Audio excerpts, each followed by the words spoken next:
বন্ধুরা, তোমরা সবাই কেমন আছো? আশা করি সবাই ভালোই আছো। আমি চলে এসেছি আরেকটি নতুন ভিডিও নিয়ে। কাল ছিল আমাদের একটা বন্ধুর বাড়িতে মা কালীর পুজো। তো আজকে প্রসাদ খাওয়ার নেমন্তন্ন ছিল। তো যেহেতু আজকে আমার সকাল সকাল ডিউটিতে যাওয়ার ছিল, তো যেতে পারবো না জন্য তো ভাবলাম কালকেই ওদের বাড়িতে গিয়ে মাকে একটু দর্শনও করি, আর সঙ্গে একটু প্রণাম করে পুজো দেখে আসি।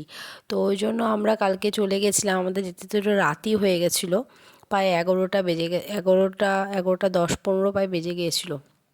তারপরে এই যে আমরা ওদের বাড়িতে পৌঁছেছি, দেখো মায়ের মুখটা কি সুন্দর। ওরা এত সুন্দর করে সাজিয়েছে সব কিছু, আর ডেকোরেশনটাও খুব সুন্দর করেছে। এই যে এই বন্ধুর বাড়িতেই পুজো হচ্ছিল। আর এই যে তার হচ্ছে এটা এটা হলো তার বাচ্চারা। কিন্তু এত সুন্দর ও ঢাক বাজাচ্ছিল যে ওটা রেকর্ড না করে আমি পারলাম না, এত ভালো লাগছিল। তারপরে আমরা আবার একটু ভিডিও টিডিও করলাম। তো বেশিক্ষণ ছিলাম না, এই আধ ঘন্টার মতো ছিলাম। তো তারপরে এইদিকে দেখো, আজকে প্রসাদ খাওয়ার জন্য সব প্রিপারেশন করছিল। ওরা সবাই প্রসাদ খাওয়ার জন্য সব কালকেই রেডি করে রাখছিল, রাতে রান্নাবাড়ি সব হচ্ছিল। তো ততক্ষণ এই যে মা আরতি হচ্ছিল, আমরা একটু আরতি নিলাম। আর তো ঠাকুর ঘরটা এত সুন্দর বন্ধুরা, দেখো তোমাদের দেখলে খুবই ভালো লাগবে। গোপাল আছে, মা লক্ষ্মী আছে, আর মা কালীও তো পুজো হচ্ছিলো কালকে।